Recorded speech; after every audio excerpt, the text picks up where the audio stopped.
Hey, what's going on, everyone? It is David Palmer, the Leo King. We're here on highvibe.tv for After Dark from the Deep Astrology show that we do here on highvibe.tv and also on YouTube. Today is the 25th of 2019, a little lost in time. And if you missed Deep Astrology, you can watch it on highvibe.tv. Go to the website. You can either be a subscriber or just purchase it for $1.99. Pretty simple. And then we have apps. So you can go to highvibe.tv, see which apps that you have, whether that's iPhone, Android, or you can also have it for Apple TV. And you can click those. And once you've made your login, log into the app that way and you can watch the shows. But today I'm here with Dylan, the Spirit Advisor, and I've also got Sarah Posh in the house. How are you both doing tonight? Excellent. Doing great. Woo. So we are right before eclipse energy. And if y'all don't know about Sarah and Dylan, they're both well versed in astrology and a lot of different metaphysical aspects. We also got Dylan, who's really big into human design, gene keys, lots of different divination tools. But I just want to kind of open it up. Where are you guys feeling about this pre-eclipse energy here? This shit is bananas. That's what I'm feeling. I'm feeling pre-eclipse energy. It feels like the universe is just washing out, like wave after wave, just getting hit with these waves of cleaning house. And I've been going along with the energy and cleaning my house, literally cleaning my car. And it feels good. And, not so good sometimes too when we're doing that. But yeah, it could be a little difficult, although you were vacuuming here earlier and you enjoyed that. I do. I like cleaning. Like energetically, it feels so good. And that's one of my favorite practices is energetically, if you're feeling crazy, like literally go pick a drawer and organize it. Yeah. There's like so much intuitive clarity you can find from that. But right now it's like, I can't stop cleaning because so much is happening at once. And just, it's like prep. It's like prep time for like what's coming. And I feel like it's just a lot of energy and it doesn't require a lot of analyzing. I feel like that's so unhelpful right now. That's where I'm at. I'm like in this really like surrendered state, aware that things are moving kind of behind closed doors, getting ready. And it's like, show up, clean your house, clean your car, do your work, be kind. That's where I'm at. Where's Dylan at? Here I am. I'm feeling like big time authenticity vibes. And I think that at this time, things are actually really, they're going quickly. Like things are moving with a little less effort than usual. So if you are finding those kinks in your flow, or you are coming up against these big obstacles to your vitality or your authenticity, or what's really going to make you feel alive and you feel like your life's worth living, right now you can just like blast through those. So I'm feeling like my personal process, just that. I'm seeing a lot of the ways in which my mind wants to behave in a kind of compromise. Yeah. And I'm getting the chance to just see that instead of like psychoanalyzing the crap out of it and trying to make it more complex than it is, just being like, nope, and like turning. So I feel good about it. I feel like we're getting a lot of no nonsense access to energy right now. Just like as easy it is to vacuum, we're getting that chance to stop playing games with ourselves. Yeah, because like how long can you go until the kitty litter is like all, it starts to trail offside the litter box, and then it starts to go, when you don't clean it, into the living room, and then you're like, now it's at my bedroom. The vacuum better come out now. But how long do you go until it gets into the bathroom now? And then when you take a shower and then you step on it, you're like, I'm stepping on my cat's pee and crap. Now, not saying that that's happened to me in my life. Maybe once or twice when I was younger, when I had my cats. But you learn that the litter box takes cleaning. And I feel that there's been a lot of golden nuggets that need to be cleaned out that at one time were golden, but maybe they're not anymore. Ooh, that was kind of... Or maybe our previous sense of self thought they were gold when in actuality they're clumps of kitty litter. That's what I feel. I think it's definitely... No, sorry. Keep going. That's great. I know. No, it's actually gold itself. This is gold right here. Very meta. Yeah. So, yeah, I think we're wising up to what's bullshit and what's really worth our time. And I think we're also, Saturn and Pluto are still hanging out in Capricorn, giving us this like constant looming intensity of everything in our life having so much consequence.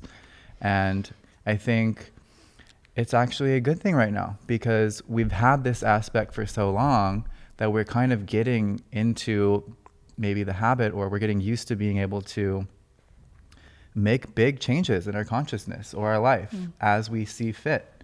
And I don't think that was as easy maybe a year or two ago, because we were still acclimating to these big long-term outer planet transits.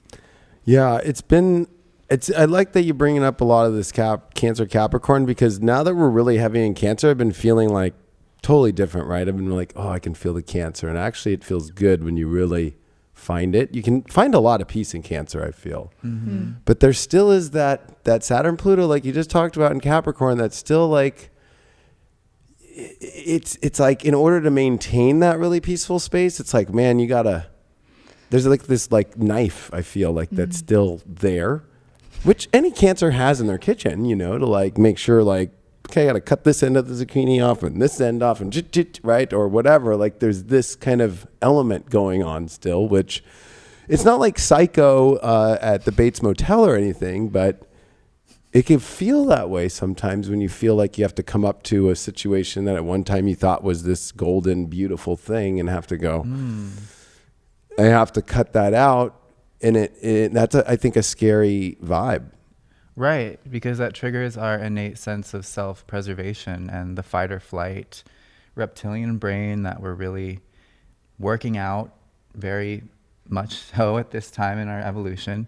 And I feel like it's a great opportunity to realize that these situations of big cuttings out and leavings of our life don't have to be aggressive, don't have to be violent, don't have to be conflict-oriented at all, actually. They can be that serene, like the Cancer has the claws, and it can just like serenely scissor out whatever it doesn't need and just like let it drift off back into the universe, instead of being like, hey, we have to deal with this, and it being like a... Well, and Cancer sidesteps things too, right? That's why the sun, when it reaches its solstice period, it sidesteps because it reaches its peak, and before it starts its downward turn, there's those couple days on both sides of the solstices where you see the crab kind of sidestep. That's why the crab is the ruler of the solstice. And then on the opposite side, it's the goat kind of scaling the mountain back up. There's that moment where the sun shifts. And that in itself, we just had the solstice, right? Like, yeah. And it's kind of like been hidden between all these other things going on. It felt like that, yeah. Right? Yeah, totally. I was just thinking too, it's like, okay, so the gold thing is I'm feeling this like we have reached a certain level of gold, like there's like some completion that's happened. And so the ego is like gripping because it's like, this is success. Like this is what I want. This is, I've got it. But then these like really intense emotions are coming up, or these random conflicts or circumstances that are kind of in our face, like something's not working. And the ego reaction to be just like so afraid of change, because we're projecting that change is bad. It's like we're projecting change means loss, and change, it's like black or white. It's like all or nothing, right? And I found myself like really sitting and just being like, it's not working the way it's working. Whatever it is, it's happening. And the reason there's so much tension is because I'm not allowing myself to just say, that doesn't mean that it's like gonna go away, but it's like opening ourselves up to be like, let's change the way we're going about it, and let's move with the change. I feel like for me, the second I step into kind of like the next phase of whatever it is, immediate relief, like drop of the chaos, drop of the emotions, because a part of us is waiting for us. You know what I mean? Like we've been ready. We've gotten to this place, but we're all ready. And that's where the eclipse is like, please do not stay in something that you want to put into this cycle. I think this is such a powerful eclipse. Yeah. And the universe is like so friendly and so in our favor that even if we are like gripping with all of our might to something, if it's not actually in our highest good, I feel that the universe is like redirecting and moving things. And it feels good once you actually accept and kind of surrender to it in that way. Yeah, I've been feeling that too. It's like, it's instant release. It's instant, like just peace. It like really feels peaceful. Like, it's just like, wow, it was so dramatic, and now it went to nothing. Like, and then you realize, like, all I had to do was really just do what I wanted to do. And I feel that the Mars cycle is very powerful because not only, like you just both said, how powerful this eclipse cycle is, and I like how Sarah said, like, you really don't want to like go into this cycle and put in that vibe that just feels off, because eclipses do last a long time. And Mars is connected with eclipses a lot because of its ability to come back around years later and cut off that energy, which we're about to see the last 2 years of eclipses end and this new set start. And Mars ending here in Cancer I've been like, I don't know, yesterday Craig and I, when we were doing the show, I got the fertility card, but I was like, it doesn't feel like fertility like having a baby, but like the fertility of like the soil, right? Like The compost. yeah, like what's in there. And I started to ask Craig, because I don't know anything about plants. He knows a lot. He does, yeah. And I was like, so what's the point to where a plant basically, can you survive it by just influencing as much extra fertilizer that you can, or is there, what's that tipping point? And he's like, well, cannabis is really stingent or really strong. And I was like, I'm not talking about cannabis. Like there's this resilient. Yeah. But it's like, there's a point to where no matter how much you're trying to put in your energy of emotion and trying to fix things, because I think Uranus and Taurus is this, I can fix anything. And it's like, wait, no, I don't have all the tools maybe, or the value is done. It's the whole gold, maybe cat litter thing. Yeah. And then, and then it's kind of like with Neptune semi-square, that Uranus that's been going on for over a year. It's like, yeah, we can get lost into fixing things that maybe we don't have the tools, or maybe like the cycle's over, or maybe it's not going to take us to where we want to go. That's why it doesn't work. So I feel the Mars cycle is important though, because of the fact that it's coming into Leo. And there is this like really positive energy coming. I can feel it really fast too. Yeah, I feel like Mars cleared the womb of Cancer. Yeah. And I think because the universe knew that we were going to have such a potent eclipse cycle in and around that sign, it's like, let's really, because for me, the Mars transit of Cancer in my 12th house felt like a lot of deep unconscious rage. And obviously anger is always stemming from a crossed boundary or a violated boundary. And I think that human nature kind of wants to, maybe even sometimes identify with the limitations in our life. Like it feels cozy to us. And that's obviously a shadow of Cancer, is over comfort, like indulging in comfort too much that you forego true growth and progress, at least in my interpretation of the archetype.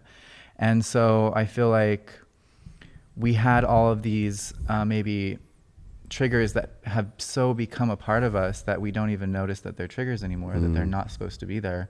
Mars went through and was like, beep, beep, beep, beep, beep, beep, beep. Look at all the areas in which you're not in your integrity to what you really want to be doing, who you really are, what really gives you fertility, what really brings out your vitality through your love of it. And North Node is there saying like, yo, here's where destiny is. Don't sleep on this chance to, let's say, fertilize a new fertile cycle of creation and growth. Don't leave it in the old paradigm. Let's bring it up to date, and let's be really courageous about it. And let's use the transformational, once in a lifetime transits that we have going on in the background to really push something meaningful. Maybe that's just pushing back into who we actually are with less compromise. Yeah. It's like a big spaceship right now. The head of it, where the captain is this North Node, the sun, Mars, Mercury, Venus is coming into they're all tightening up, right? In this beautiful area of the zodiac, which is very positive. Mercury ruled Gemini, Moon ruled Cancer, and Sun ruled Leo. Like this area is really potent with the star Sirius too, which the North Node is coming to that Sirius star point, which I think is like go this way. And then you have all the planets that are in their home signs behind it as this jetpack I love that you bring that background up, because it's like the beginning of the year we were so all about, as astrologers and anybody who follows any of the planetary motions, this Jupiter in its home sign, Neptune in its home sign, Saturn in its home sign. It was like a big deal, right? We even had Mars there to start this year off on literally New Year's Day. So it's kind of like this year, it's like this background right now of this burning rocket fuel to push these captains in the front. If you're going that way, you definitely don't want to kind of like go the other way around. You know, it's kind of interesting to me. I also like that you brought up the Mars Cancer and Cancer so much, because I've actually more appreciated it at its fall position than ever before. Usually I'm like, oh gosh, Mars and Cancer. But if you look at last year, it was in Aquarius retrograde with the South node there, which was a weird world to be in. And I think that I actually would rather be in a Mars in fall in Cancer than a Mars retrograde in Aquarius, where you actually are like thrown into, who knows? You don't even know. Like, literally, I look at this exact time last year and the situations I was going through, and I'm like, oh my gosh, they're all coming to complete point, you know? That's beautiful. I like that. Yeah, I had the image too, to like bring back the fertilizing thing, is like literally compost is like how we're, you know, enriching our environment at this point, where like the compost is like the missing piece of like putting it back into the earth to neutralize everything and to nourish everything. And I'm thinking about the eclipse and the North Node being the solar eclipse, the North Node being in Cancer, and how when the sun is eclipsed, so like we're all facing this direction, we all know where we want to go, all the energy's there, everything's like pointing us in that way, fate is pushing us that way, karma's like everything's pushing us, and then we can't see it. Like we literally, like the door is like, there's like a black door, like a black screen in front of it. And if you turn around though, like you can see the other side. You can see clearly what is being let go. You can see clearly like what is old. Like you can taste it in your mouth. Like what has always been true for so long that it's just like, it's just sitting there. And you're like, but it so doesn't fit. You know, and it's like, so like, you're just so done, like you're so done with it. And that's Pluto. Pluto is like, let it die and then put that into the transformation of like what we're going forward. So then whatever something looks like right now, looking into reality and being like, oh, this looks like it's going to work, so I'll go there. Like needing a plan as a Capricorn, I'm like, I don't know, but I know what not to do. Like I know what not to turn towards, and I know to trust eclipse cycles. This is a portal. You know? Yeah. So yeah. Did you guys watch the movie Interstellar? Yes. Love it. It reminds me of how you bring up how you can't see in this black veil, but like how this dimensional thing is going on where actually like we can see it from the other side. Like exactly. And we are there, and we need to just need to like connect that spot now. And that's why when we get there, it feels so natural. Yeah. It's like the emotions just like drop. Yeah. You're like, oh. And that's why Cancer is like, it's a cardinal water sign, right? So it's like our emotions are so intense right now because it's so clear when we're not in alignment, when we're resisting the change, when we're like stepping back. Yeah, maybe that's why the ancients pointed to the star Sirius so much. Maybe that it is a quantum dimensional doorway. Oh my gosh, it is. I have a download on Sirius. Oh, please. I would. Okay, so take the floor, the cool please. thing about Sirius was that Sirius, the star, became really well known around the time of the Egyptians, because prior to that time, it was a regular star. And at that time, you know, relatively to its incredible distance from our galaxy, the star Sirius came in contact with a black hole. And the black hole began to rip that star apart, because it was kind of like a binary system, and the black hole is like pulling all these extremely bright elements of the star, the stardust, into its core. So all of a sudden, this regular star became super bright in that era where there was no technology, no light. And it used to be red, right? Yeah, and so it just basically was like putting, you know, lighter fluid on the campfire. It just became super bright, and everyone on Earth was like, oh, it's God, you know, because there was nothing really comparable happening at that time. And then on the spiritual side of things, a lot of the ascension mastery techniques that were prevalent in the Egyptian times, in the priesthood and the priestesshood, come from ascended masters from the Sirius star system. And when that Sirius kind of implosion started, that was actually a physical ascension into a higher dimension by the Sirius beings. So right now we're north noding right into a black hole that's already been passed through by another civilization. Right. And so there's kind of like, this galactic maybe brotherhood, sisterhood thing where they're reaching back to us from, or maybe we're reaching back to ourselves from a higher density. Yes. Yeah. To kind of give this very clear, runway towards something higher vibe. Yeah, and there's a lot of dimensional energy about Sirius, because I always look at like, okay, there's all these pyramids and like, where did everybody go, right? But they all were pointing to there. So there must be something. It reminds me of The Fifth Element a little bit too, that movie of like,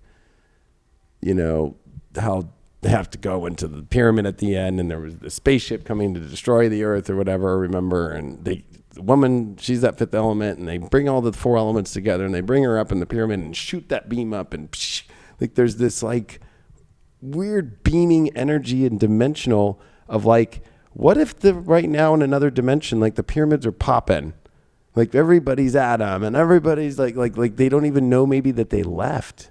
Right. Like when we think about Earth as like, gosh, extinction, or I think this Pluto-Saturn thing is bringing that up a lot in the back of people's minds. It's in the media, on news, it's on that kind of stuff. But I'm like, I don't think that really happens. I really feel like it's more like you wake up and the dimension just shifted to a higher vibe and you're fine and you're there. Mm-hmm. Like what if the Egyptians are popping right now in a higher, like a dimension that... Some definitely are, because that was really like the gift that the Syrians, one of the gifts that the Syrians brought to our consciousness was this capacity to understand that the atoms and the electrons and the smaller particles that make up our physical being are actually connected to all our potential lifetimes. And so they taught those initiates the rights of accessing, every embodiment that person's spirit, or whatever you want to call it, was living through at the same time, and being able to physically transfer consciousness from one embodiment in one lifetime to another. So it can happen that way, because it's like you can't really force yourself into those kinds of practices, but you can kind of fall into them if you're in the right frequency, your own frequency. And that's why compromising has to come to an end, or would be great if it did. Because then we just get to be in our own frequency, and that's when miracles happen. That's when we really realize shit. Yeah, and I'm glad that you bring up this compromise thing, because it's like with astrology, whether it's any divination tool, tarot, you can go anywhere, right? There's always like the kindergarten basics. And so when you think about the sun, its fall position is Libra. Not that that's a bad thing. There's a beautiful part of the sun falling and how beautiful it is, but the compromise element, the sun is exalted in Aries, where it's like, we live in a society today where it's like, if you do what you want to do in your frequency, it's taken as like complete ego now. Like you don't care about anybody, or da-da-da-da-da-da. Yet, when you kind of fall victim to this compromising state of who you're not in yourself, it actually takes away your vibe and your energy a lot. Of course, there's boundaries to ego, like owning your frequency and taking that way too much, and it's actually out of frequency in many ways, based off your own kind of like, I don't know, non-alignment with what's really going on in the conscious spiritual connection that you can be connected to. But I think that you're right. It's about owning the frequency, right? So you can, whether you quantum leap or whether you just step into an easier, more peaceful space right now. And Cancer doesn't get enough credit for being a cardinal sign, right? Like about being an initiative sign. Like emotions are initiative. Like they take precedence. They are powerful. And if they're not going in a powerful, beautiful place, but like a very tumultuous or, not feeling good place, it's very hard to move forward. That's why it's hard in the 4th house, or even Cancer itself, or even with a moon position in life. When you're stressed, when you don't feel comfortable or you don't feel right. And I think this comfort is the comfort of not being connected in that true frequency line. Yeah, I think Cancer teaches us a lot about momentum, in the sense that I feel like Cancer it's a building energy. It's maybe, it's cardinal and it's initiating, but it's basically taking that genetic code and it's saying, okay, start making more cells, because like birth is like building up all the cells to create a being. But if there's a flaw in that DNA in those directions, then you get literal cancer, like in your body. So I think it's also about it's about seeing how perhaps internalized patriarchy or just conditioned beliefs of any kind have gotten under our skin, because Cancer is also skin, and how that might be negatively influencing our momentum, and how we may be unconsciously initiating emotional decisions or actions from maybe a corrupted place or a conditioned place rather than our true frequency. And I think that also, when you're truly owning your frequency, it's never at anyone else's expense. It's maybe seen as selfish, but I think that even those situations they don't have to happen if you're really in alignment, because it's not even about the duality of it anymore. Right. I mean, I personally just think about the word self-importance kept coming up. And I think about how, like, when I've literally done this work on the shadow work, like today, and it was like, okay, so how do I act? How do I react? How do I feel when I buy into this belief that, I'm supposed to only, my belief was like, misunderstanding was, if I'm actually as happy as I want to be, if I actually allow myself to do that, I'm either causing harm to somebody, or I'm like taking away, the potential of happiness for somebody else. And it's like, well, how do you act when you buy into that? It's like, well, I usually get like withholding. I usually get really self-protective. And so it's like, and then you turn it around and you realize, oh, when you don't buy into that belief, you're generous and you're present and you have more patience and you have more to give. And so that's why it works, because we don't look at it, and it actually reinforces and creates the reality we're afraid we're going to create. So if I'm afraid, if I have my greatest success and happiness and power, I'm going to cause harm. Well, because I'm afraid of that, I'm potentially like causing harm, whether it's to myself or others, So, but then when I turn it around and I actually give myself permission to be like, you get to be happy, you get to do all that, then I'm like, oh, cool. Then I'm not worried about what you're doing. I'm not worried about what you're doing. I'm actually probably really stoked about it. I'm probably having more space, more to give. And that's where it's like, we've completed some level. And I think I'm getting this download too, where it is a conditioned societal thing where we have this glass ceiling with ourselves, this upper limit, where like something kicks in, we reach a level of success or happiness, something kicks in, and we are like wired to do something, to deflect our ability to receive the next level of joy, the next level of peace, whatever it is. And I think the universe is like just egging us on, like, please try to receive more. Like, please, you can do more. You can do more. You can do better. And the discomfort, if we're feeling it internally, it's like this internal combustion. It's an illusion, because it's us buying into these stories. It's us like not giving ourselves permission to like feel good. Go for it. Yeah, I would say that I love how you're bringing up this next level, and I don't think that the collective and even anybody on this earth that does the spiritual work was even really prepared of what this really was going to feel like. Like, it's beyond what we even comprehended of like how to handle it at first. So I think that we have to be easy on ourselves and go, okay, it's been a little bit of a wild ride to figure out how to navigate this, where we all, I think, came in with a lot of confidence with our spiritual awareness and growth. But when you look at this next level, it's extreme. I was just thinking as you were saying that, as the North Node's coming to Sirius, Jupiter, of course, is retrograding to exactly quincunx the node at that spot, because it's retrograding back to 14, but it's going to go to that 15, right? Sirius is that 15, 16 Cancer, right? Neptune's now retrograde. It's going to come back to 15. South Node and Saturn are coming back to 14. Like, everything is going to point at Sirius. All the three planets in their home sign. The eclipse midpoint, because the first one's at 10 Cancer, the second one's at, what, 24. I think it's 24? Like, 16. Yeah, my hands are on fire right now, so I'm just like, yes.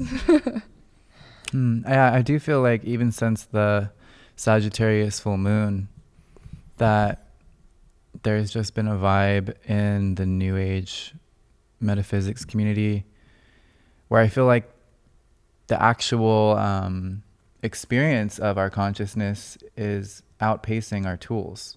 A lot of our tools. Yeah. And I feel that a lot of people that felt really solid about what they had to offer and where they were going and how they identified by what they had to offer are like, what am I? What am I doing? Like, what is this?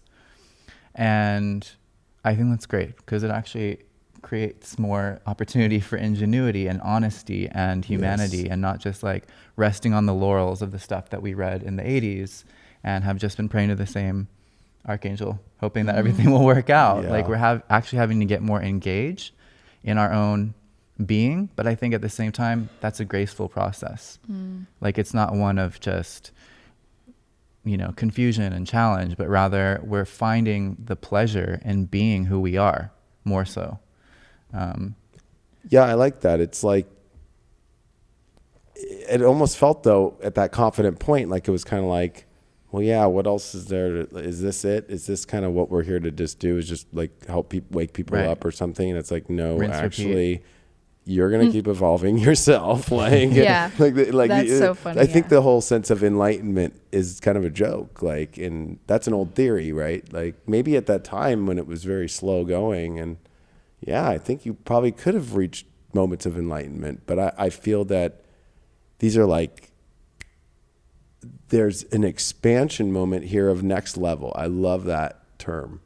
But it's not like how we've been seeing of like, the next level, next level. Yeah. Like, and that's what I think is the stress. I've been using the analogy just recently today of Pluto Saturn as like this cliff, like, and that feeling of like, I'm going to fall off the cliff. I'm going to fall off the cliff. And I think that's Saturn Pluto is teaching. If it feels like you're falling off a cliff and it's uncomfortable and it's easy to just not be on that cliff by just approaching the situation of wherever it feels like you're at the edge or the cliff and like dealing with it. And if it doesn't feel right, like just done, get my right frequency. Because I almost feel like the lesson of Jupiter and Neptune is very frequency based, right? Like Neptune is frequencies that are very multicolored, different chakras, different high frequencies, but they also can go really weird and low. Like, it like reminds me of a synthesizer, like in music, like, and there's that whole like Jupiter squaring it, which is like blowing that frequency range all over the place. So we all feel like we're like in a radio in an old car going, like back and forth, trying to figure out, wait, how do I get back to, because it's very wobbly in mutable signs. And Saturn's there trying to hold it all together, but like, fuck, I can't hold this thing together. Like, I'm big. I've got Pluto that will enhance me, but wait, literally to the left and the right of me, I got the two big planets, and they're squaring, and they are frequency based, and they're mutable, and they're all over the place. And I think that's where this Cancer is a saving grace. I've never appreciated Cancer more in my life than this moment. To be very honest with you, I'll be honest, I'm a Leo. I'm much more Leonine, and like Cancer's always 12th house for me. And I'll be honest, like the whole Cancer thing to me always was like, oh, fuck Cancer. I got to go through that transit. But I've never in my life appreciated it more than ever. I just had the coolest download while you were saying all of that. I had the coolest image. So basically, I saw Jupiter, Neptune as like we are actually expanding at a rate that we cannot comprehend. We are actually, the spirit is coming down. Our, like literally cell regeneration is happening at a rate so fast. My nose ring fell out the other night. Like when I went to sleep, I woke up in the morning, closed. Like I had to like re-pierce it from one. I'm like, my body is like regenerating itself. Like things are changing on a level. And then so you have this, like, that's happening. Like Jupiter square Neptune, and it's happening like a kink in a hose of energy is just erupting, and it's happening so fast. Like we were just being pulled forward. And then you have Saturn, which is the body, you know, and it's in its home sign. So there's power in like just staying grounded. And then Pluto's there because it's like that transmutation. So it's literally like this receptacle of just like constantly whoosh, like releasing and like purging, like letting go and then composting. Especially with that south node there. It really is but it's so enhancing the beautiful. purge. Yeah, it's so beautiful because then you look at Cancer, which is actually the sign ruled by the moon. It's like actually the archetype of when we first come into the body. Yeah. Right? So it's actually like as a human, a new humanity is being born. So cool. And a new world too, I feel. Yeah. You know, new everything. Everything. And I feel like we have no idea, and it's happening so rapidly, and so it's our mind that's causing, I think, the chaos, because it's trying to like pinpoint which has caused the chaos, I think, for so long too. Forever. Yeah. And I think, I love that analogy because it is beyond our comprehension. Literally, Jupiter square Neptune, but in their home signs, is beyond comprehension, except this intuitive knowing from that other space you talked about earlier, kind of beyond that black veil or whatever, where you have to almost tap into a higher frequency and trust with Cancer and the emotional, like literally there is blinders, but the intuitive feeling is everything right now. And it's like, you just have to just go there. And even if it makes no sense or people don't understand why you're making that choice or whatever, it's like, this is where I know, this is where I feel. Because I think there's a lot of fear-based energy on like going against what feels right by like, well, this doctrine says, or this book says, or this, you know, rule of old patriarchy life says. And I'm like, this just doesn't feel right. And I want to get Dylan, but I wanted to just say this. So another video came out. People are sending me all the videos of who's putting out everything against the New Age community. And there was one about yoga being bad, right? But then it was like I saw one about ex-astrologer goes Christian. So I just tapped into it for 1 second. And I watched it, and it just felt really off and wrong. And then right after that, I went to an astrology video of an astrologer I know, and it was an interview with another astrologer. And I listened to it, and I'm like, this just feels so natural and peaceful and beautiful. And it reminded me of this really fear-based system of people very scared right now of this new vibe. There's a lot of that going on right now, I'd say.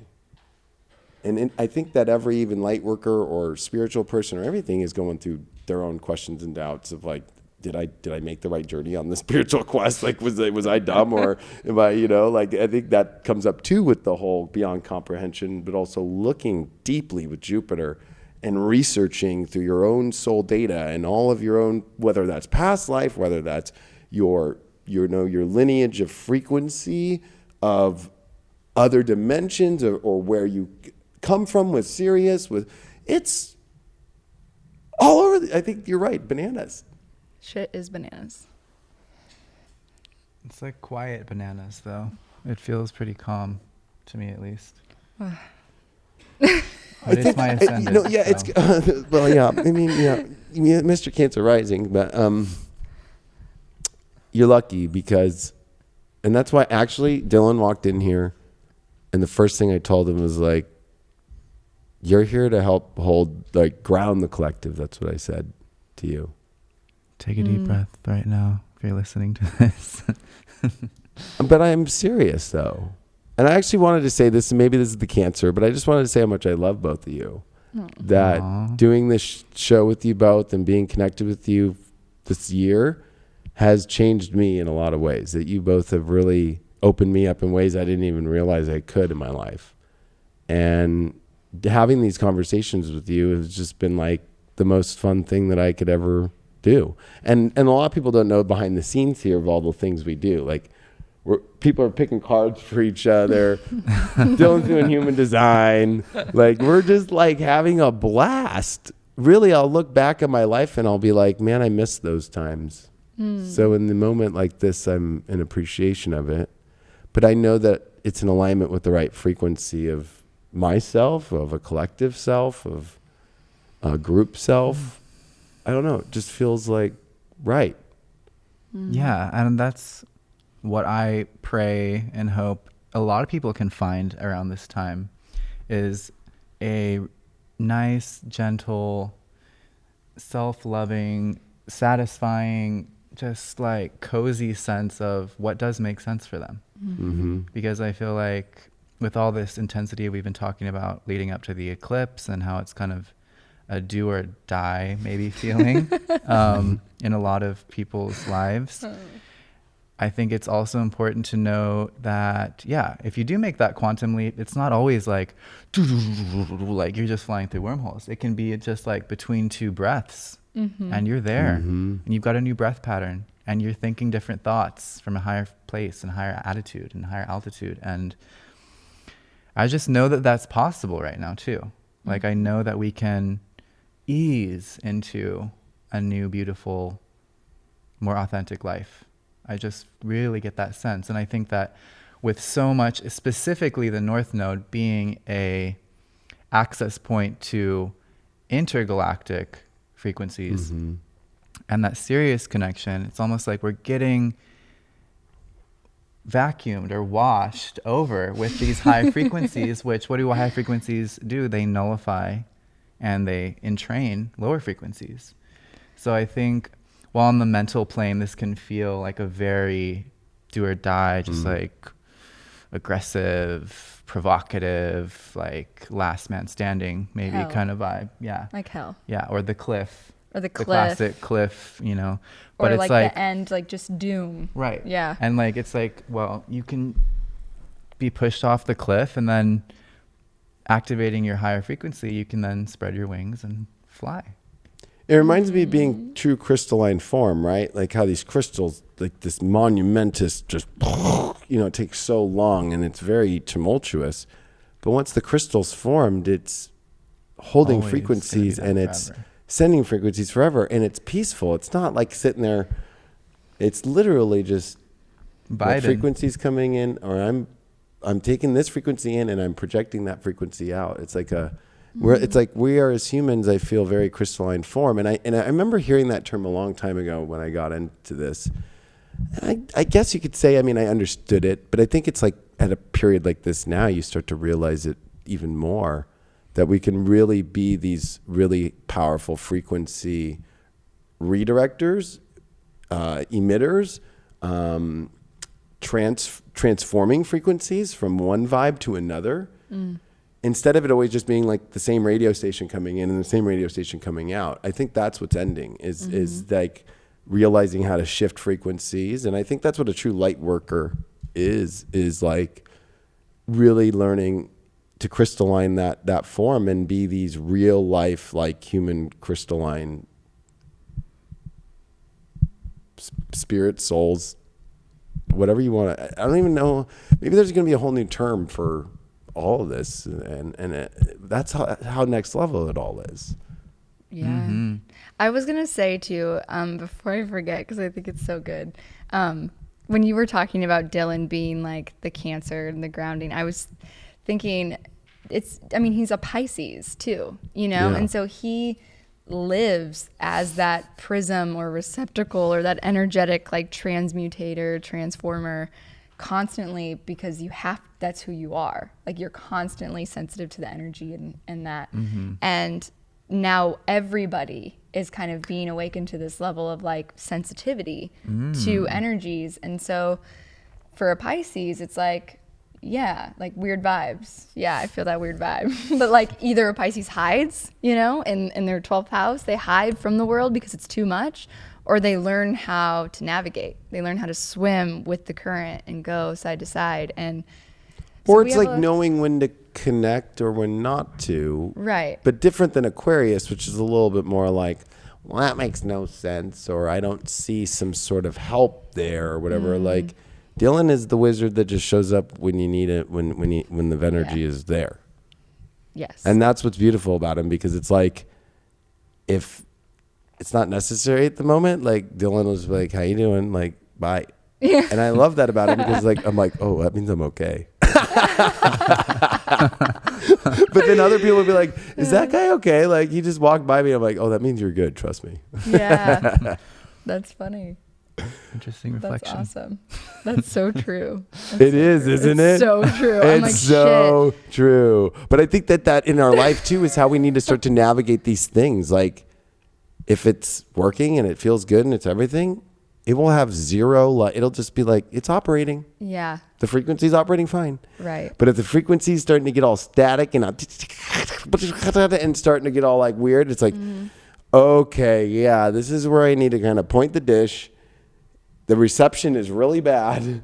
Yeah. And what do I got to do here? What feels that I need to shift with the frequency completely, or, change the band, or even like disconnect that frequency and move it into a new direction, new project, new relationship, new, situation, Yeah. And psychic boundaries, too.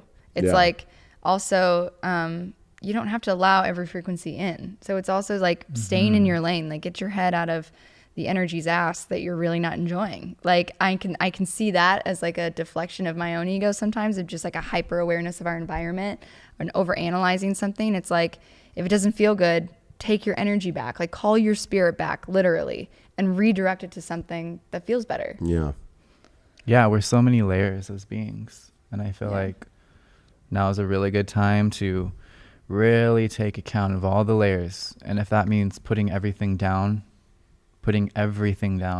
just for whatever amount of time it takes you to just feel like all of your strings and chords and all the things that make up the symphony of you can finally come into harmony, just so that that's your starting point, like maybe for this eclipse, that you're moving fully into the direction that feels right intuitively. I think it's just important. I've been doing that this week. It's just like, I maybe just reading a book, but I'm like, I've got 3 strings going somewhere else. And I'm like, no. Sit, put the book down, come back, and just like use your own consciousness, your own will. You don't need to be a wizard or a psychic or a light worker or know that you are to do any of this. You just need to know what you don't want, what doesn't feel good, and what does, even slightly, even just what is curious to you if you don't know what makes you truly activated. But I think it's that peace in Cancer can really behoove us to find that nice, peaceful place and then move forward from there. Which I think is very important, as Mercury and Mars right now are right next to each other and they're moving into Leo, which, let's be honest, Leo is about bringing this really exciting and really like beautiful thing. But the other side is dramatic as it can get, especially with Mars in Leo, right? Like it's the really annoying actor on stage that you're like, guy, okay, get off. Like it's too much. Or it's the one that inspires you so much, right? So there's these things that Mercury and Mars in Cancer have like, gathered fertilizer and all this emotional preparedness to go into Leo and really start to go into some really powerful love energy, which I think has been kind of feeling really desolate for a while. And I know that might sound like, I know we find love all the time in life, but there's been something, especially with the Saturn Pluto, it's been kind of like, it's been doing real good work on the heart by kind of actually going like, kind of pulling that energy away from like, it's not love there. Like kind of like restrict, like this is an illusion. Like redirect that love now in a new place. And I think they're going to work great together. This Saturn Pluto with Mars, and especially Mercury retrograde through Leo and then back into Cancer. It's a beautiful retrograde because it's going into Sun Moon elements while Mars is going to trek forward and be the leader again.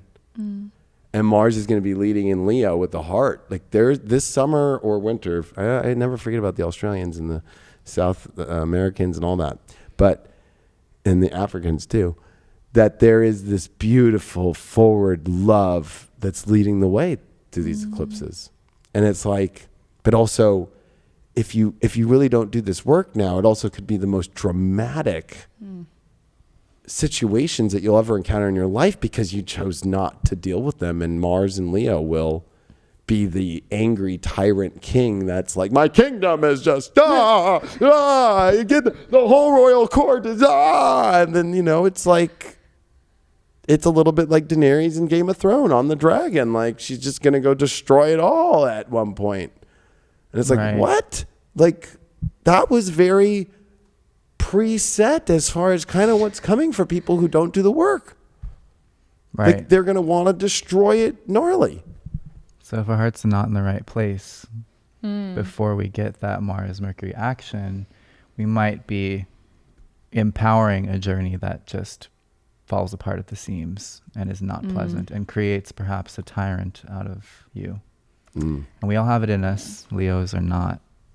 But also, I think we're redefining what love is. I think new energy in Leo is going to give us the first taste of like what behind the scenes has shifted through these very high frequency transits. It's like we might actually get a glimpse or a taste or an experience of these new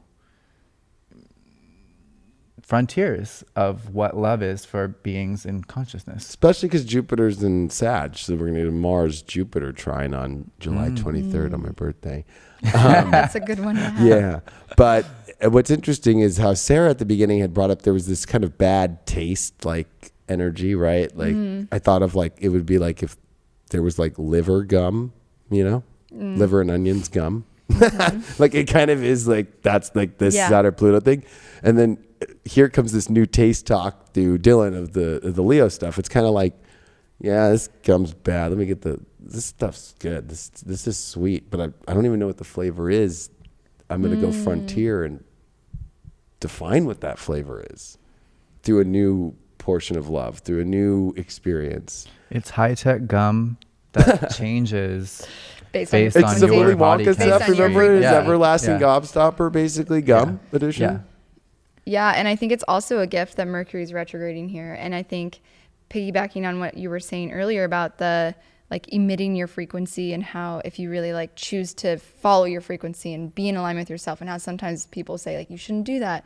I think this Mercury retrograde is going to be a really good opportunity to see where we misinterpret and misunderstand how our light affects people. Because if somebody is not giving themselves permission to shine, is not following their heart, is not, in a relationship that actually resonates with their, inner like depths, and you will trigger them. You will trigger them just by walking in the room. You will trigger them. If you project your light and you show someone kindness or compassion and they're not used to that and they expect something else, like that can also be triggering. Yeah. So I think we have to own our individuality. We have to own our heart. We have to this self-love is it's not going anywhere. But I think the Mercury retrograde is we are going to start following our hearts, and we get this beautiful invitation to kind of go behind the scenes and just, if we're getting slowed down somewhere, where is that in the mind? Where is that? And can we use that opportunity so that we can really align and then whoosh. And that's, I think, because Chiron's ready to go retrograde next week, and it's during the eclipse, actually, which is kind of funny.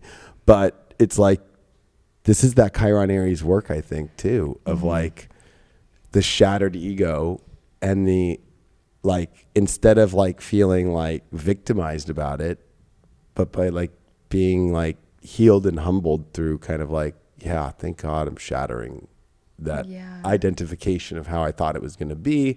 And this week is the Sun square Chiron, and then it sextiles Uranus in Taurus, with the moon there in Taurus. So it's kind of why are you so worried about that fucking weird little identification of this weird little Chiron ego thing, when you've got this better, amazing, beautiful stepping stone towards, I love Taurus too. I just love Cancer Taurus vibe because it's so grounded and it's so nutrient. And it's that's what, there's so much nutrients over here. You really are going to opt out for the McDonald's smoothie when you can have like a full like home cooked like, meal from like Dylan. a real, yeah, exactly, like a real smoothie, like with real everything. They're not just throwing a bunch of ice in there. You know what I mean? Like you could throw some honey in there, and you could throw some. Right. Wow, like this thing's thick, and it's just, man, I feel good. Like there's that shattered, and now also Aries is about quick reaction to things, right? So Chiron there is kind of like, wait, if I react too quick too, it's like, and do it from an ego space only, it's kind of going to have a repercussion of a healing. It reminds me of kind of like how when you're going too fast and you hit a door too fast, or you get a stubbed toe. There's a lot of spiritual lessons in those little things. Like, you're going too fast there, dude, or you're going too fast, chick. But there is something about this Chiron in Aries about, like, if you're going too fast towards that egoic place that's not connected about frequency, or you're trying to define a frequency outside of this kind of more universal and emotional and more humbling and more nutrient, like, beautiful state, it really is going to be kind of demonstrative, I feel, for some people. Like, because I think holding on to the ego's way with Saturn and Pluto as well, and Capricorn, it's like, and Jupiter and Neptune can be very positive, like we talked about the positive, but the negative is just kind of like, oh, I'm just going to believe this, even though it is completely subconscious, delusional, like really toxic. Like, I'm going to believe that's okay, and I can make that happen. I believe that I can just keep doing heroin one more week, or I can keep doing it for the rest of my life. Or, like it really can take things the wrong road, like way off and that's the weird part of Neptune, is like, it's kind of creepy, Neptune, in the sense that it's so beautiful, but yet so, it reminds me of like Pitch Black, the movie, where like, or Riddick, if you remember, and I'm a sci-fi guy. I think I've seen Riddick, yeah. That's with, what's his name? Diesel. Vin Diesel, and he goes to these planets, and there's these weird creatures on it, but it looks like a beautiful place. But right when the sun goes down, what the heck is here? Or it reminds me of like 2001: A Space Odyssey, and like how weird, and that was a very dimensional movie, but it was like how the computer kind of turned on them, The computer turned on them. Yeah, the mind, yeah. But there's that Neptunian fog, which you have to work. I think Neptune's one of the biggest places of work right now, with just the fact that it's retrograde, it's got Jupiter squaring it, and it is connected with Saturn in the South Node too. So it's like in a good aspect. So there's a lot on Neptune, I have been feeling a Neptunian vibe, and I don't trust it when I feel it, because I'm like, is everything, what was that? Everything, like, it's like everything seeming a lot nicer and a lot calmer and a lot more pleasant, but there's something going on in the background, and you got to stay vigilant. I think just with Neptune, you just have to, especially with Pluto and Saturn, which Pluto is shading or hiding some of Saturn's work. And with the South Node there, a lot of, like, in politics, they call it the deep state. So it's like there's a spiritual deep state going on in background stuff that's shaded and hidden. And with Neptune there, it can use it as kind of a reflector of or a projector of this, whatever Oz illusion it wants to do. So it could be used for good, or it could be used for bad. Like, there's really that going on. And I think that's a disruption right now in what people are feeling in their lives, because right now you're getting it from the media and television, you're getting it from this, you're getting it from 5G now that you're getting it from all these different places, where it's like, well, wait, what is the right, like, illusion or projection? But I think a lot of it is like, you don't even need to see anymore. Like, you feel, where's the nutrients at? Oh yeah, let me take, yeah, that's it. Like, that's what gets you through it. Like, it really is a little bit like, I'm using so many movies, but it is a little bit of like the never ending story, and how you know, that whole story about that the world was like dying, right? And it was like going into the nothing. And it's like that Neptune vibe can feel like the nothing with Saturn and Pluto. Like it's going into nothing. And there's, you know, Atreyu going as fast as he can to try and figure out how to end the nothingness, you know? And it all came down to that boy and his belief in, wasn't that it? It was his belief in Atreyu, or I'm his terrible with remembering movies, so. But basically it was, there was a passageway too. That whole story was about believing in, basically, like, remember the girl, she was crying at the end, and it was at the top of the tower, and that was all that was left, and she was like calling his name or something. I kind of remember that. Yeah, there was like this like whole thing about I do kind of remember that. she was trying to reach out to tower, him in another dimension of the story that's going on. Yeah. It's like our outer selves, or our, you know, we always call it our higher self. Like, this is our higher selves and our souls meeting, and like us calling out to our higher selves right now for, like, not help, but like connect, like, or it's our higher selves calling our souls, like, come on to this other space, you know, like, what are you doing? Yeah, it feels like the eclipse is creating that kind of portal to access our higher dimensional being and get like an infusion, is what it feels like, or some kind of like a flushing. That's what it seems like just like clearing out the pipes of the stuck energy that we just accumulate as beings that are evolving and can't resolve every little thing that we go through. It's almost like I see it coming down like a waterfall, and just like boosh, and just clearing out our perceptions of ourselves, of the world, of each other, and like kind of updating everything with a much higher vibe, much clearer, much more humane, and much more unity oriented approach to being. Yeah, it's bananas, but it's so, wow, it is beyond our Puny little brains. It is. and I think it's about, like Sarah said, this is not a mind thing. It's a soul thing now, and it's like a soul knowing. And it's the ultimate test of guidance. Like inner guidance and outer guidance coming together as one.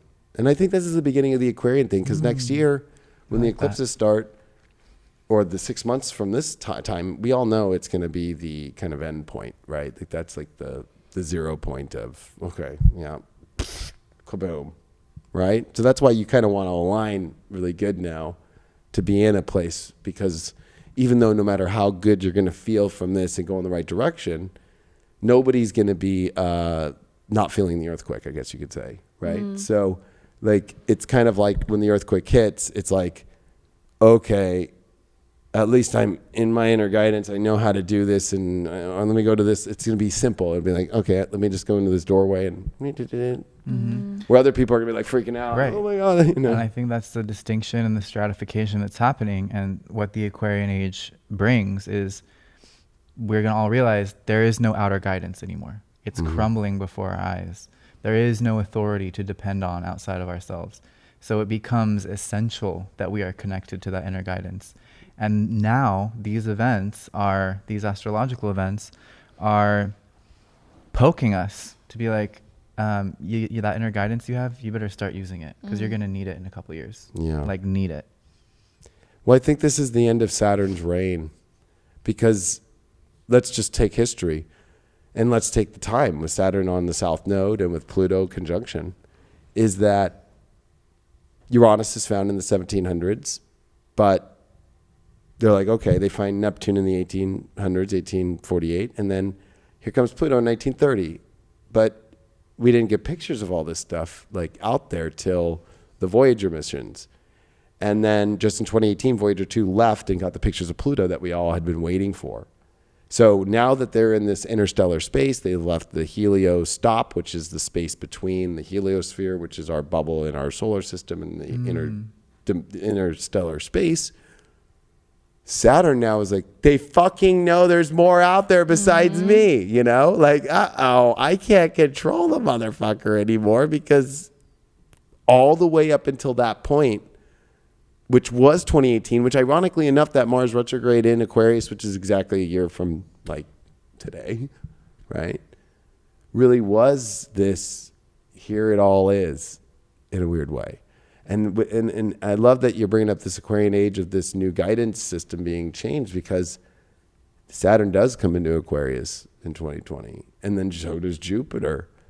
And it's like, this is the prep for the Aquarian stuff that is major. It's major. We already went to Uranus in Aquarius, and that was revolutionary. I mean, that's what got us all on crazy phones. That's what got our social media going. That was just the tip of the iceberg. Now, all that stuff that Uranus did there in Aquarius is now turning, because it's turning into bringing it into an actual new understanding, form. And Saturn's reign, what if Saturn, because he always gets attached to Kronos in such a negative, what if Saturn actually could flip sides to being this? I think it's already started, because if there's a really cool The answer to that on Apple Watch. That was a sign. hi AI. Yeah. They released pictures of Saturn. I don't know if it was last year or 2017, but there is a hexagon on the top pole of Saturn. Saw that. That in the past was like a deep blue color, like dark, like coal, very Saturnian. And it recently was rephotographed, and it was gold. And they were like, why is it gold all of a sudden? This huge, like, I don't even know how big it is. It's probably the size of like a state or a country on Earth. Oh yeah, because Saturn is the second biggest planet, so Has just pretty completely major. changed color out of nowhere. And it's gold now. And it's just like, that's, to me, like when I saw that, I was like, whoa, Saturn's like on our side. Yeah, and the way when they looked at the pictures of the rings, they got a whole new perception of those too, like how far spaced they were, the different elements, and there's different layers. And Saturn definitely rules layers, right? Layers of steps in life that you go, layers in the rings, and the different colors, and the different materials, and the densities. And I feel that maybe this is the flip of Saturn's understanding of what its reign is. Maybe Saturn now is like turning good, especially Aquarian, because Saturn is originally Aquarian, and the Aquarian age is Saturnian, where we're leaving a Jupiterian Piscean age and going into a Saturn one, which a lot of people are, I think, afraid of, like, oh God, Saturn. But it's like, what if like this is a good Saturn in Aquarius, right? It's like a time of, wow, we can radically understand things much more, because Saturn does have a dual nature.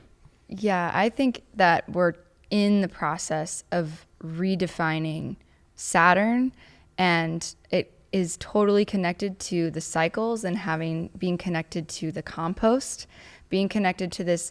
It's not Saturn changing, it's our relationship to Saturn is changing. And I think it also is like, we are at the point now where these emotions we're feeling, these cycles of change we're going through, these conversations we're having, I mean, yes, we all have like personal experiences of how it's manifesting, but if you zoom out, like, I think the language is going to change. I think we're going to view these momentous changes and emotional experiences differently. It's not going, the context has to change. It's like, this is just a part of a much larger evolutionary process happening personally, in a group, collectively, like everywhere. And it's like, it's Saturn, it's the contraction. We are expanding at crazy rates, and we're contracting, we're reaching that limit. We have literally outgrown the container in which we've grown. And that contraction, that doesn't mean death. It means birth. It means your form is ready to take a new form, come into a new world. And so how can we rephrase and re-see, like, Saturn is the contraction is beautiful, beautiful. Like all your crazy emotions, all the crazy, right after that is probably a beautiful expansion, and it lives in perfect balance. And rather than trying to like limit the contractions, which is what we try to do our whole lives, is live in this authority to Saturn out of fear. Instead, it's like, let's have fearlessness. Let's actually embrace Saturn, and then let's evolve into new forms, like bigger and better than we ever imagined, because we're not afraid to go through that phase. We're not afraid to walk through that. Well, and Saturn's biggest rulership is time itself, right? So the fact Saturn, South Node, and Pluto, this is the redefinition of time itself. Yeah. And how we look at time.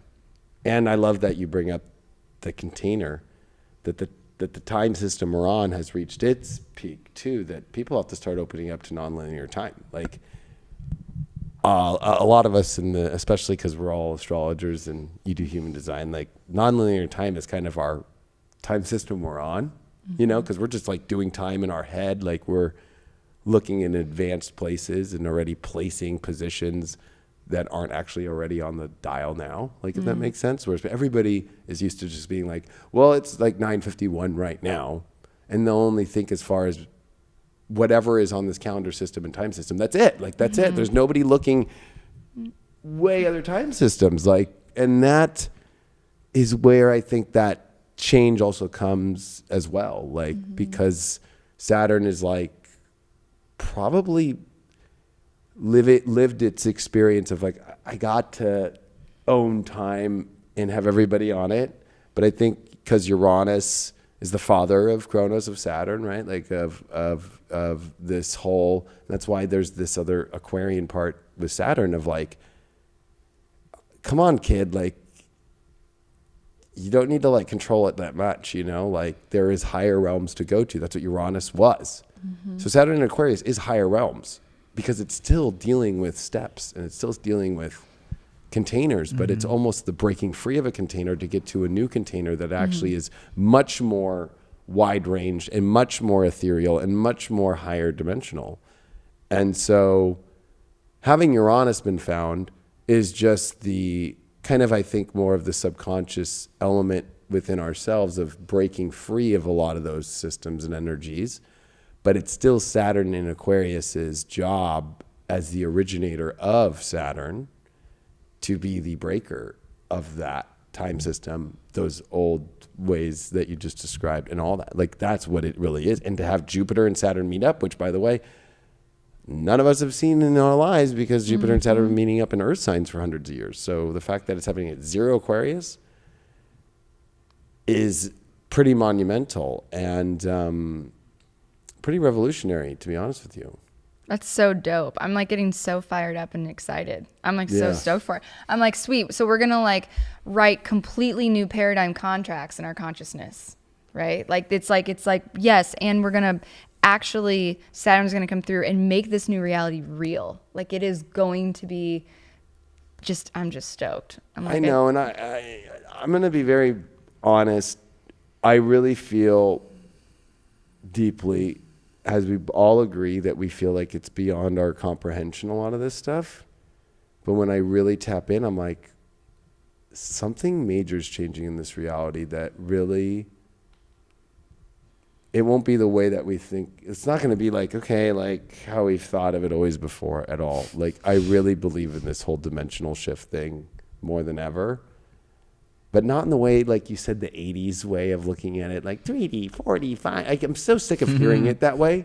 Because I'm like, that is still looking at it very Lincoln log. like you know, like, that's even looking at it three-dimensional. right.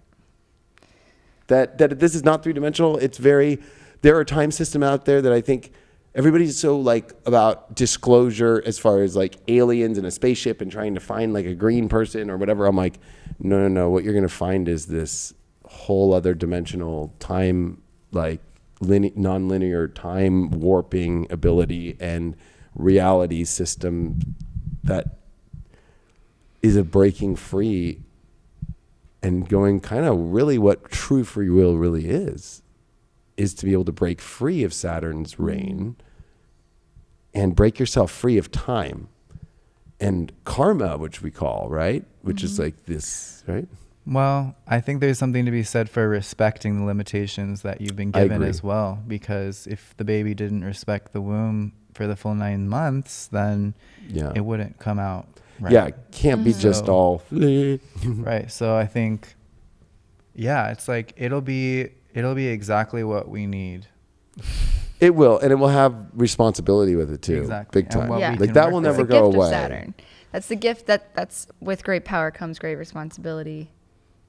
Yeah, because I think on the other side of this reality, it's a counterweight to a non like physical reality, right? So that non-physical reality is not being like, well, we want to get rid of physical reality completely. Like that's kind of where you get to kind of Yeah. The form do is this and where do it's all this, going like, on. right? So it's like it's not like it's leaving that space either. Like, but it is maybe hologramming and morphing itself into a new kind of like Right. And I- technology. Yeah. Go. yeah. You go. I feel like, what if it's already happened?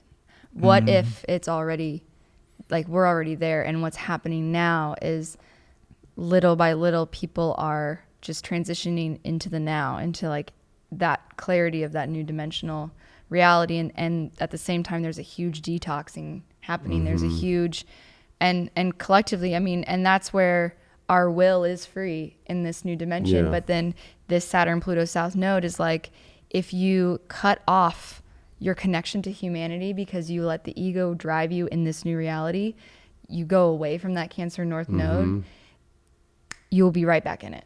You'll be Yeah. right back into the old paradigm. So I almost feel like I have sensed what it is like to be in that dimension more than one time. I feel like so I don't think it's in the future. I think the future is us being there collectively together and stopping this dimension's conflict and battle and tension. And I mean, and Uranus, this platform technology, the internet, it's like we see it on comments. We see it on the way that we just treat each other, strangers. We treat them like they're people are mean. I mean, you know what I mean? And it's like, that's keeping you Dylan stuck. and I were talking about this before. Yeah. I mean, I just feel like this Uranus has like technology. There's so much potential living in that, but we have to get ourselves in alignment and like clear that shit up. Like, do that work so that we can use that platform to bridge everybody into this new reality. And like, there's just so much potential available. I just think right now it's like, I think you're right. I think it's here, but I think what Saturn came so close to Pluto and then retrograded, I feel like it was like they opened the lobby to this dimension. So we're all kind of entering the lobby. Right? yes. Like it kind of reminds me of like going to like an opera and like being in the lobby and like you can hear in the music the background kind of, and they're practicing, or they're like there's that really like and it's very beautiful, you know, like it's like it's a good feeling once you get in the lobby and you're like excited. Although I don't know, I'm getting like the Haunted Mansion at Disneyland, maybe because we live in SoCal, so we've done that so much, but there's that excitement of getting in the elevator, you know, of like, or right before you even get in the elevator, like, you know, when I'm finally in the house and you hear the ding, ding, and you're like all excited just because you know you're in now. But you have no idea. And how, even in that Haunted Mansion, right? Like, I love how like Walt thought of like, no, you're not going up, you're going down.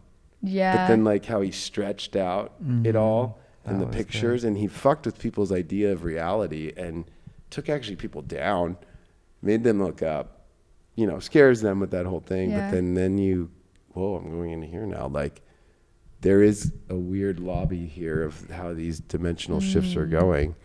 And because I feel that when Saturn and Pluto do meet and the eclipses do meet, then 6 months from now, and then we really do shift majorly. And remember, in 2019, you know, we are going to get a Venus retrograde in Gemini, where the last Venus eclipse was, that won't be around for 120 years because Venus is going to be in Gemini in its retrograde cycle. And that's where it eclipsed the sun physically on our ecliptic plane. Remember, did you guys watch it with the glasses in 2012? No. Oh, you guys missed that? That was Yes. beautiful to actually see Venus go past the sun. Like, it was gnarly. But that won't happen for another 120 years. So we haven't gone through the Venus eclipse cycle yet Missed it. of that. And what does Gemini rule? Environments. our environment, Perception. our exactly. It's Perception our actual of reality. It's like, it reminds me of like, just like what's in front of you. Jupiter's much more like, well, where else does this, but it's really right here. Right.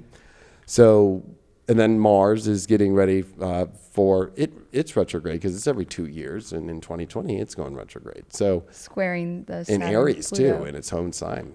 Yeah. So it's like, that is a redefinition of identity of the world itself and people, and Chiron's there. And I mean, this is pretty gnarly. You know what? I have to say, when you said the Disney ride and you said the haunted house, I think that's actually perfect that that's what came to your mind, because that is exactly what we need to be aware of, how our mind perceives change and unfamiliar. So it might be the most beautiful world.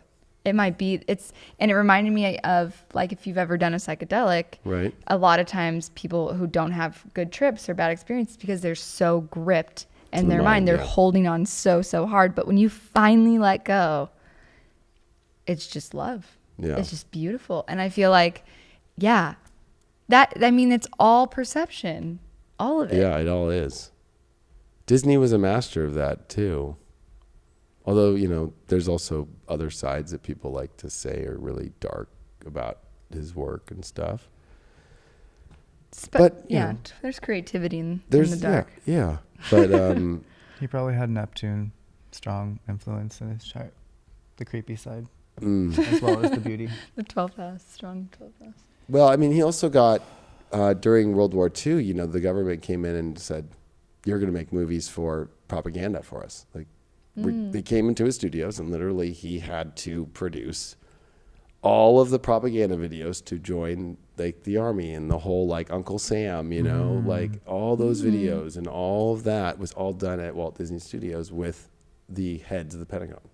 And that's a true story. Like, you can go, it's on Wikipedia, it's everything. And like, that was, if you watch the documentary on him, like, he had to go through that, and he had to do that. And that wasn't what he wanted to do,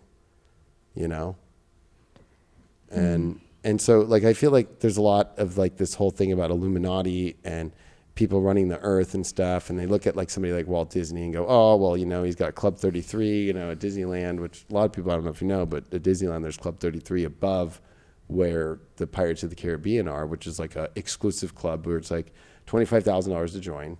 And then it's like $50,000 to join, and then it's like $25,000 a year.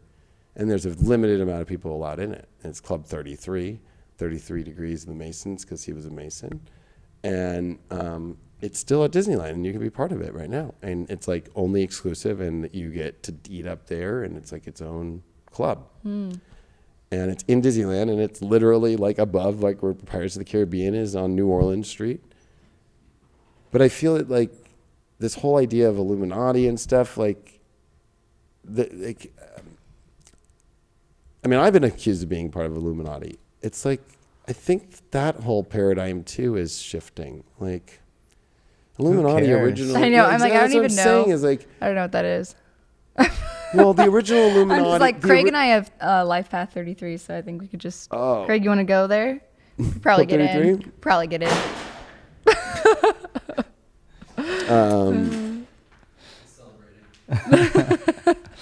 But I was going to say that, long story short, is that the Illuminati originally were the scientists, or like Leonardo da Vinci, or people who were going against the Catholic Church that they knew were killing people, telling people not the truth, like holding information from people. And the Illuminati, got, like, the Catholic Church sent out to kill scientists and people who were doing medicine and things like that. And so that's how the Illuminati basically started. And there's always been this battle between the Illuminati and the church. And our founding fathers happened to be part of that Illuminati, right? Because when they went and created America and the freedom of independence and the freedom of all religions, they didn't want to make it one religion, because you have to remember that in England too, it was part of, even though the Church of England was created to get out of the Catholic Church, there was also a battle between, in England, Catholicism under Queen Mary, the Scots. Whenever, I don't know if you guys know the English history or not, but long story short, there's always a battle between like actual, like the original part of Protestant Christianity, which was the Church of England and then the Catholic Church, like Catholicism. There was a battle going on there. And depending on the ruler, depending on how that kind of would go. And then the whole pilgrimage to America in the 1600s was based upon leaving the church and what they were asking people to be like. And so people came to America for religious freedom. And then you get this Illuminati element of like creating a country and a space to be free with the Masonic elements in DC, which George Washington did after the war and after he was elected the first president, or not even elected, but inaugurated in New York City. The establishment of Washington, D.C. was in 1781. So there was the Masonic, and I went and saw, you can go see the original first block of the Capitol building is with George Washington and the Mason symbol, you know, which is the Freemasons, which is connected with Illuminati as far as like going against that is suppressing people. But it's been shifted to make believe, like everything, we take ISIS now as terrorism instead of the goddess. We take Illuminati as like, oh, these people control the world and they're bad people and they're dark. It's like, there is a good part that the Illuminati started with. ISIS is the goddess energy. Yeah. Like everything has been twisted in people's perceptions now when they hear these terms. Right. Negative, bad, dark, when it's really light stuff. It's really crazy. That's so Promethean. Mm-hmm. You know what I mean? The Illuminati and then that Promethean and then Uranian and Saturn. And then we're talking about this transition from Capricorn into Aquarius. Yeah. Right. So it's like. What do you think Pluto did during the Revolutionary War? End of Capricorn went into Aquarius. Like, and now Mars last year did that zone. Now Saturn's coming to that zone, and then Pluto's coming to that zone in the 2020. So that zone is intense. Yeah. And just when the moon just recently was at that last part of Capricorn, right? Because it was just we're in Aries right now, so it was like a week ago, 2 weeks, like a week and a half ago. It was after the full moon. Yeah. Was when a lot of this crazy Iranian tension started to get really intense, especially with South Node, Pluto stuff. Yeah. And then we saw as Neptune went retrograde, like Trump was about to bomb Iran. And then at the last second, 10 minutes before, backed out. It's kind of weird that like there's a lot of tension that's building around that zone of the end of Capricorn, beginning of Aquarius, even in the Revolutionary War. And you get Neptune, which at the end of Pisces was the Civil War. You get Uranus at the end of Taurus, which was World War II with America getting involved when it went into Gemini. They're all coming to this same gnarly spot of all those wars at the same time. I'm not trying to promote war. What I'm trying to say is like, maybe this is a time for us not to go into it and we can really align with what real frequency is. And you need to look at your own life in the way that like, look at the wars as examples of what you don't want to go through and that you don't have to go through it. And these zones are not fucking around. Like they bring energy that can bring that. Or I always like to think of like, what were Tibetans doing in the middle of World War II, or people that were not involved maybe, or like, what were Africans doing during World War II? What they always do. Exactly. They were not part of it. Like they were part of it in North Africa during the German invasion. But I'm talking about like way in the tundra or way out in the Congo or even South America. Like, you know what I mean? Like, doesn't mean that when they say World War, was really everybody involved? No. So there is this part where we don't have to go through things like that in this reality and dimension in life. But we have to right now at this turning point, because the next turning point is a year from now in this beautiful zone.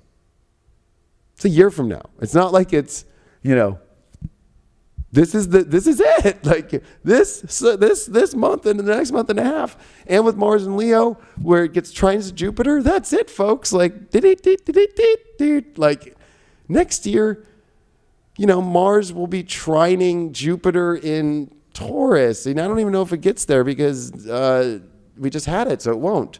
So it'll be and then we're getting it in Virgo. So it'll be Mars conjunct Jupiter in Capricorn. So it's exalted, but with a fall position and with a south node Mars again. So Mars has to go through the south node again with Jupiter debilitated and all that stuff. So we're really not getting the prime energy of, I don't know, it reminds me of prime, but prime. This is prime time.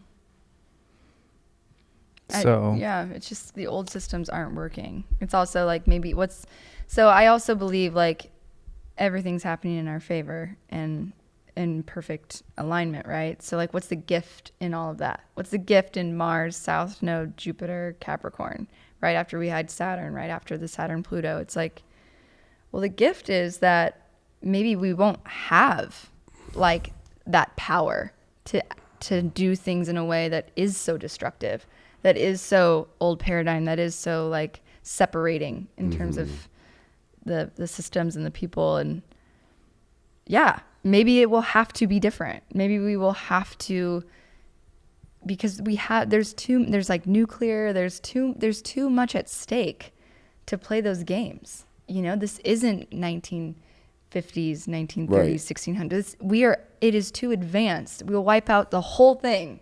So it's like, maybe we need to learn how to have conversations and like talk to people. Like maybe there needs to be like back to basics restructuring of. But with the I South don't Node, know. it creates the illusion of like, let's use the example of like a jail and like, let's say they're going to jail the world. Okay. Let's just use a really gnarly analogy of a Capricornian South Node thing. Oh my gosh, everybody's going to be jailed in the world. Let's say we're throwing you all in a prison cell. But right when you get into the prison cell, the locks don't work.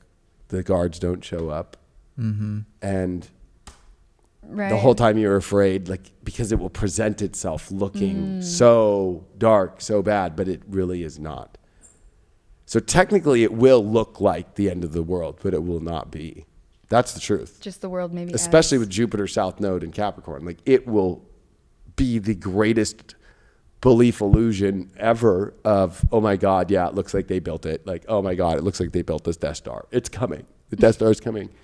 And it's like people frantically, and then it's like, this is South Node. The South Node weakens everything that it touches in a weird way to release itself and to basically to spiritualize it. like to pure it out, like purify it. So it's like, a big old Jupiter in Capricorn at fall position. Like, yeah, like people can fall for the illusion that it really is bigger than it really is, or that it's really more contained than it really is. It's like, it's an illusion. when the world is at war, just keep dancing to spiritual dance music. Well, that's what I'm saying is like, even right now, it looked like we almost went to war and it didn't happen. Because our vibes are so high. But there's something to be said about, that. And that just happened this weekend. I think it's important to look for signs of hope. Yeah. Yeah. Definitely. And anything else you guys want to say? I think that was pretty deep after dark. I think the sun's rising. Yeah. No, that was a really good. Yeah, it was really good. And I just want to give my appreciation to you both again. We love you. Yeah, Yeah. we love you guys. Thank you. And we all love you too. Yeah. You can find both Sarah and Dylan. They have their schools on the High Vibe Lightworker School. And then what's your guys' Instagram handles and stuff? Mine's just my name. It's Sarah_Posh. And you're I'm the spirit advisor. That's .com. right. Yeah, He's check the out his Pisces website. It's really wizard. badass. That At should be the your next spirit one. advisor. What? Pisces Wizard. I think that should be your next cameo. I can add that to my credentials. Yeah. And then, of course, if you guys want to catch Deep Astrology, it's on highvibe.tv. Their schools, if you just go to highvibe.tv, click on the Lightworker School. They're really awesome schools. And welcome to another great edition of After Dark. Next week, I have Nicole Brenny that will be here, and Alyssa, which is known as Sharp, but she's now Trahan, the astrologer that is awesome. And I'll have them in-house for After Dark next week. And if Dylan wants to join me, because I think you're gone next week, right, Sarah? Yeah. Oh, yeah. I'll I be think here in maybe spirit. use counterbalance. I'll be in my normal in his chair, in his throne. Okay, great. with the wizard throne. Anyway, sending you lots of love. Thank you, everybody. And Bye, we'll guys. see you on the next After Dark and Deep Astrology and Love everything you. else. Love you all. Where Bye, is this guys. guy? Bye. Love you.